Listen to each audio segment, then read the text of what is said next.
Welcome back, baseball fans. The 1974-77 off-season look.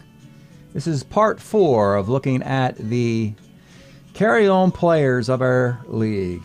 The last 8 teams to analyze. The 12 players they're going to bring back in the years of 74, 5, or 6.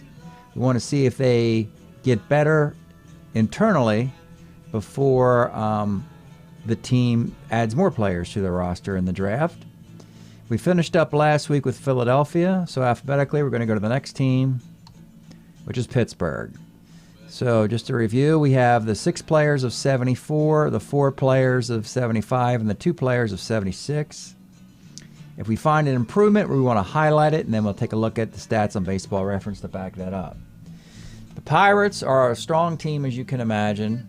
They are in the head-to-head battle with the Reds for supremacy in that very difficult division. But there's some really good stories to take out of one of these years, particularly 1977. Let's begin with looking at Frank Tavares, who, to this point, has simply been a backup shortstop or reserve shortstop with a 74 card.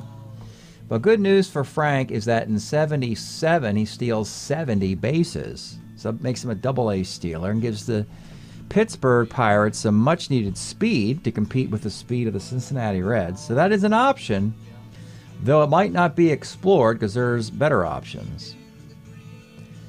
Let's go next to Bruce Kison. Bruce Kison never threw 200 innings in his Pirate career. But he's got some interesting numbers in one of these years that we should examine. So he's got a 3.49 ERA. The whip's kind of high. 76, he's got his career best WAR to this point, a modest 1.7, a 14-game winner in 193 innings. Lowers the WAR a little bit, gives up fewer home runs. So 76 is a little bit better than the 74, plus it's a 2-year contract extension. That's part of the process. Even if you get a flat or a little improvement, if you can move a guy 2 years into the future, that means you don't have to put him on the keeper waive retire list for next year or the year after. So that's one option for 76. Sometimes we're looking at the year more so than the player. So it's nice to have a 77 option, a 76, a 75 option. You'll seldom get a 74 option. We will get one tonight, however, because that means if you get a 74 option, we're taking a player back into time. But there are some advantages to that, and we'll address that a little bit later. All right, next player is Dave Parker. And I put an exclamation point next to moves the teams should definitely make, because Dave Parker turns in a monster year in 1977. He's going to be an MVP winner in his career in 78. He's third in 77. You could argue both years he could have been MVP. But in 77, he's got a batting title. He's got 44 doubles and 215 hits to lead the league. He's got a 7.4 WAR, which is better than the 7 WAR of his MVP year of 78. Plus, I believe he's a 1 in the outfield. Yeah, Gold Glove. So that seems like a no-brainer. Definitely Parker's improvement versus Tavares' improvement, you go with the guy with a higher ceiling here. Teamed up with another guy, Rennie Stennett. Really interesting career for Rennie when you look at all the years.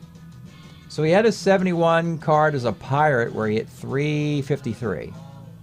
Then he's presently in a 76 card, 75 card hitting 286 with good defense at second. He's a 2.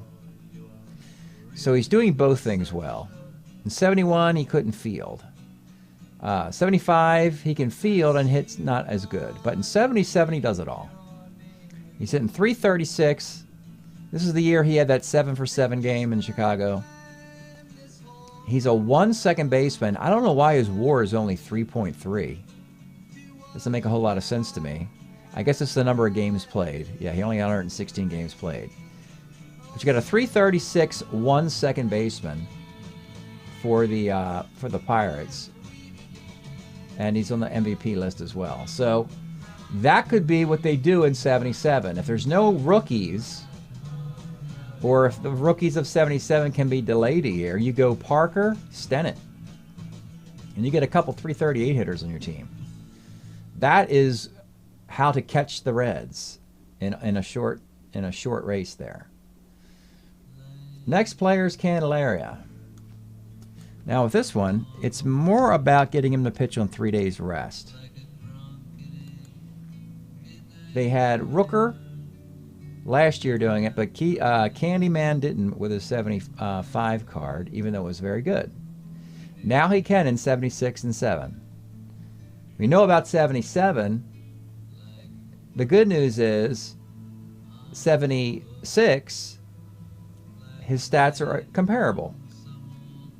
He's on the Cy Young list in 77. His ERA is about 0.8 lower, but the WAR is about the same. He gives up fewer home runs, only 22 to 29 in the 20-win season, the 7.4 WAR season. It's really strange here how he wins 20 games, a 2.34 ERA, and a Cy Young list, yet he gives up 7 more home runs in 8 innings. So I don't like that. I'd prefer the 16-game winner of 76 with a 2.5 WAR. The WAR must heavily weight wins, I'm assuming, or just earned run average. Yeah, I'm not a big fan of guys who go off home runs. And you see, he led the league in home runs allowed. That's one of the dubious feats that you want to stay away from. He also gave up 24 more hits in 8 innings. He just walked 10 fewer batters. That he had better control. Yeah, it was right around the center of the plate, it would look like. All that to say, they could go Candelaria and Keese in 76. They could go Parker and Stennett in 77. Then they'd have to find other guys off the street in the years of 74, 74, 75, and 75. And the reason is you don't mind finding guys on the street in 74 because it's only a 1-year contract. So even if it's an undesirable player, it's usually a backup role player. You don't mind getting a lackey if it's just a 1-year deal. So that's a lot of internal improvement for a team that we knew was very good anyway. Next up, expansion Portland team. News coming out isn't particularly good. There's only a couple improvements here, and they're modest. Art Howe has a solid year in 77. I think it might be his best year. Again, using the WAR stat, which I'm not a big fan of using anyway, but he's got a 2.8 WAR, which is the highest until 81 with Houston. But he's got 8 home runs. He's slugging .412. He's got a 748 OPS. I think he could play second, third, and short as well. Yeah, he can play second, third, and short. So that they really could use him to play a little bit more second base. He couldn't do that with the present card. He goes from 1 home run to 8 home runs.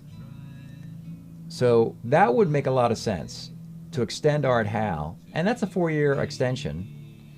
And frankly, for an expansion team with positional versatility, Art Howe would be a nice player to have for a nice chunk of time here.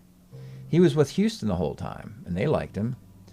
Portland's an expansion team, and they like to hold on to him. They can get into these 80s cards, and he hits 283 for a playoff team, 296 on another playoff team. He hits 293 in 78 after bumping him up in 77. So there's a lot of good numbers for Art Howe. Let's get into him. Let's get him going. I mean, you got to take your wins when you can get them for an expansion team. And one of the big wins is a 4-year contract. That means you don't... Most of the time, the expansion teams have to empty the roster year to year. Speaking of emptying the roster year to year, I'm already forecasting these 74 guys. Tommy McCraw, Bill Butler, Clay Kirby, Roger Nelson, Ray Sadecki. I don't think any of these guys continue their career. They certainly don't get any better. They're almost done. So at the end of this year, they're going to have a clean slate with at least 5 guys. There is one young player in the pipeline, and that's Chet Lemon. They stole out of the White Sox system. The White Sox went for Lamar Johnson and let unprotected Chet Lemon. because Lemon takes a while to develop in Chicago, but he increases his batting average in 77 from 76. Goes from a 240 hitter to a 270 hitter. So that's another modest improvement. And again, you're pushing Lemon into the future where you want to hold on to this guy. It worked out that Lemon went from the White Sox to the Detroit Tigers, got a World Series ring for the Tigers in '84. So he could play for Portland the whole time, avoiding the White Sox and the Tigers altogether. All right, let's go to another team. The Padres. They have an interesting player here, Ben Ogilvy, who played for several teams in the 1970s and really had success a few times. He never was San Diego's property, so he's a nice little get that they got in the expansion draft. So he was a Red Sox for a few years, a Tiger, and then the Brewers is where he's mostly known for the monster 1980 season where he led the league in homers. But he had nice years in Detroit, 270 through 285 for 3 years in this section right here. Detroit had a crowded outfield and first base. They had Norm Cash at first, and they had, of course, Northrup and Mickey Stanley and Al Kaline in the outfield. They'd love to have him back now. Detroit, I mean. But he's San Diego's property with a 74 card. They feel like they can bump him up to the 76 card and get him over 800. Give him an 800 OPS. I think by the time he gets to Milwaukee here, he would be traded to them. As what I want to do is come close to Major League Baseball history when I can. I didn't find Ogilvy in Detroit, look at the plate appearances and the WAR, to be a significant loss for them, but the Brewers really need to acquire Ogilvy by the time 1980 rolls around, which is still many years away, to be a core player on what turns out to be a World Series team in '82 and a very good team in '80 and '83 as well. So that's the story of Ben Ogilvy in San Diego. They went out and made an offseason deal with Oakland. They acquired Gene Tennis, who's on the keeper list, and Phil Garner, who's in his 75 card. So they can go to the 77 card of Garner, which has some pop at second base.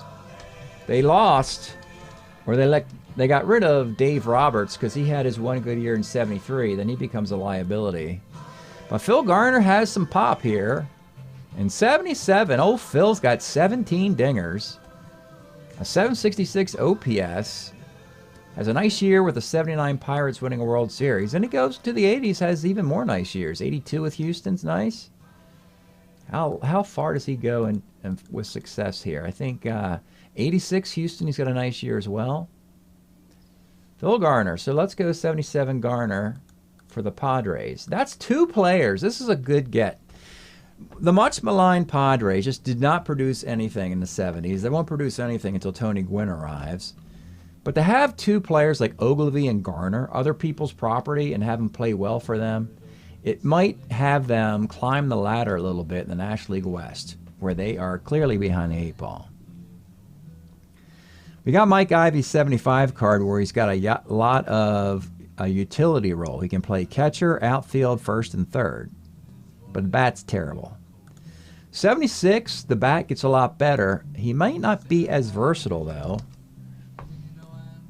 They kind of need him to catch a little bit because they have no catching options, which is a sad thing to say about a guy who's really not a catcher.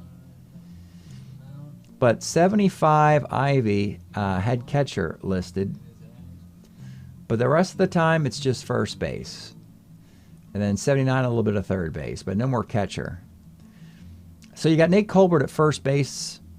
So that's the problem the Padres have to figure out. 76, he's got a 759 OPS, a 291 average. But the positions... Oh, if that 2 is for catcher, if he can still catch a little bit, even if he's a 4 with a +2 arm, I don't care. If he can catch, just stick him at catcher. Gene Tennis, you have Gene Tennis. You can catch and play first base with Colbert. You can put him at DH. You could put him at third base, too, where the 5 is. But let's just If we want to get his bat better, we have this option 76. It's a question of getting him in the lineup is the other question. So it's not a glamorous look for the Padres otherwise. Other people's property. I think Ivy ends up with his best years are with the Giants in 79 and 79 Giants. Yeah, he's 79 Giants. He's got some power years with the Tigers here in 82. All right, let's move on to the next team. Seattle, and unfortunately for Seattle, there is not much future. We got guys like Leo Cardenas, John Ellis, John Vukovic, Skip Pitlock, Danny Thompson, who tragically passes away, Vic Albury. I mean, guys who just are going to be gone from baseball pretty soon. They do have Tom Paciorek. That's nice. Stan Thomas is a good 76. Skip Lockwood's got a great closing card. Steve Busby's best year is here. Ross Grimsley, his last good Baltimore year. But the one good pitcher is Glenn Abbott, who pitches 200 innings for the expansion Seattle Mariners of 77.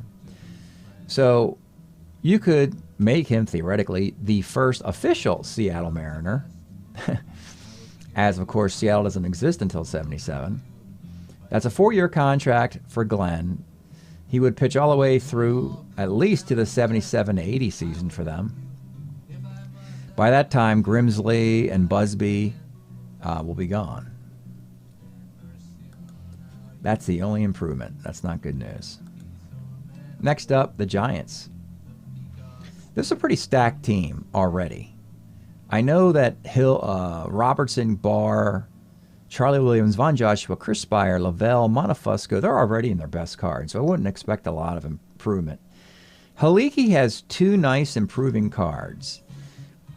The Giants are losing Juan Marichal in the offseason, so they're going to have a spot in the rotation. Mike Caldwell and Haliki are competing for that spot. Caldwell's been really good in the bullpen, so we might want to leave him there. He doesn't have his best year until 78 when he's with Milwaukee, which would be a future trade. Haliki has 2 interesting years, 77, and then next year, 78, he leads the league in WAR. But 77, he can pitch on 3 days rest. Ron Bryant vacates this rotation as well. You lose Bryant, you lose Marichal. You want a guy who can eat up innings. Haliki can eat up innings in 77, and he gives you quality innings in 78. He improves, but he does this improvement pitching lesser innings on a 4 days rest.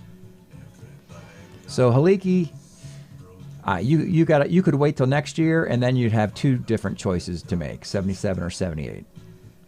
And put Caldwell in the starting rotation instead. Actually, you could even put Charlie Williams in the starting rotation and look for a reliever. Charlie Williams is a starter 6, relief 3. Caldwell is a relief 4, starter 7. They're stuck in the bullpen. They got Jim Barr and Montefusco in the rotation. That's a good Giant team. They just missed the playoffs a year ago. They've constantly had a nice run from 1969 on, when history does not reflect that. But they've been right up there in the West with mostly the Dodgers, occasionally the Astros. But let's move to the next team. And it's the Cardinals. They're in a tough time. The good news for the Cardinals, it's a good news, bad news story. The good news is most of the players are in their best card. We got Lou Brock's base stealing record card, Ted Sizemore's last good card, Jackie Brown on 3 days rest, Mingori's last good card, Chuck Taylor's last good card. Ken Reitz is a 1/3 baseman. The batting average doesn't really get much better, so he'll just stay with a 1. Ted Simmons, Al Rabowski in their best cards, and Bob Forsch has got he's about the same. He's kind of got a really high floor with him. He doesn't get worse, and he's in a really nice card in 75. McBride's in his best card. Mike Tyson's in his best card. So this is great news. I mean, I'm telling you, the Cardinals have guys in their best card. They got to 500 this year. They just need, the Pirates or the Reds to get into a slump. We saw what the Pirates are capable of improving, and that doesn't bode well for the Cardinals, but look at the history book. I mean, the Cardinals, we could take a look at that right here, I suppose. Looking at this timeline, See if I can find a Cardinal to get to them really quickly here. So, yeah, they were in second in 74, 86 wins. But then after that, it's going to go to 82. After that, 72, and then 83. See, they're right in that middle area where it's just not flattering. You're not bad enough to get a top pick in the draft, and you're not good enough. Vern Rapp is the manager. You're pretty anonymous at this point of the Cardinal history. It's not going to get significantly better until 1981 when they make some trades. They get Sixto Lezcano, they get Gene Tennis, and they have the best record in the East in the strike year. Then they make another trade in 82 for Lonnie and Ozzie Smith and win the World Series. So we're still quite a bit away from 81 to 82 for St. Louis. Next up, the Rangers, trying to find a team out west to compete with Oakland, and it's getting leaner for the A's and getting better for the competition, including Texas. We got some nice little pieces here, getting progressively better. We got Hargrove and Len Randall in their best cards. Fergie Jenkins is a 25-day winner. Foucault's in his best card. Lindblad, we'll get to him in a second.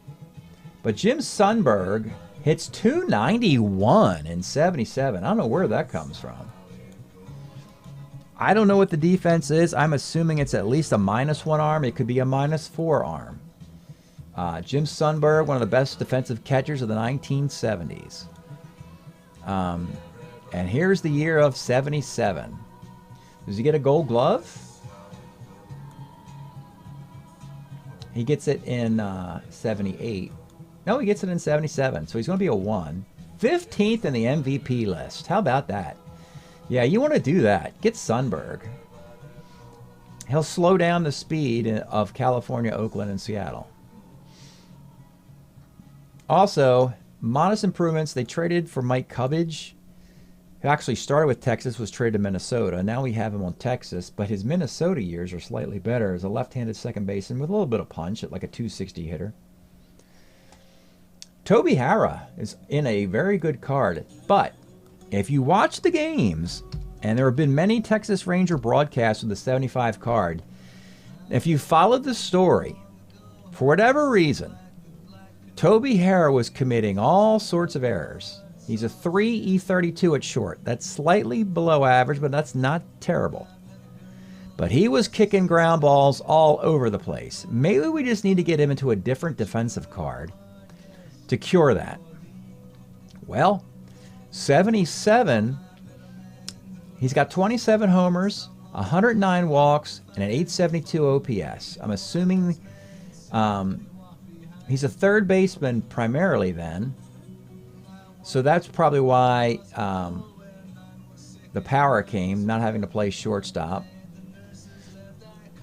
If you take him out of shortstop, Len Randall would have to play there, or somebody else have to play shortstop. So that's something to consider. It's not a high priority. It's just kind of like a luxury item for Harrah, as if to say, let's just try a different E rating. I mean, it looks like he can still play shortstop, but is probably going to be a 3 at third and maybe a 4 at short. Maybe he's a 3 at both positions, hopefully. But we'll see. I mean, walks and homers, he's still stealing bases. Not a big priority, because Sundberg is clearly priority number 1. Cubbage could go here nor there. It's not a big deal. Which brings us to Paul Lindblad. The interesting case of Paul Lindblad is in his 76 card. Let's take a look at this, because this is the only player in the analysis where we want to go back a few years and get a card he used to have. And I'll show you how this works. Sometimes the Rangers needed a guy in 76, and so they added Lindblad in 76. He's actually with the Senators in 71 and the Rangers in 72. Then he goes to Oakland. Then he goes back to Texas in 77. So he can play for Oakland, he can play for Texas. It doesn't matter a whole lot. He's on both teams. We got him into the 76 card out of necessity with a 117 whip, and we like that. But going back 2 previous years, it would give him 1 more year here in Texas and then make him a free agent. But for one good, if you wanted 1 more good year out of Paul Lindblad instead of 3 more mediocre years, you could go to the 74 with a 2.06 ERA and a 114 whip. Then you could decide at the end of the season, let's keep him and protect him and get him into the 76 card because we've already used the 76 card. So they have that option. So instead of going 76 for 3 years, they can go 76 for 1 year, 74, and then back to 76 for the 3rd and final year. Sometimes you make a move also. Let's say in the 74 card set, they don't find anybody they like. We'll know more about that when we look at their keepers. If they don't have any good keepers in 74, Jeff Burrows will be one of them because he's an MVP. But if the second guy after Burrows isn't good in 74, then you would go Lindblad.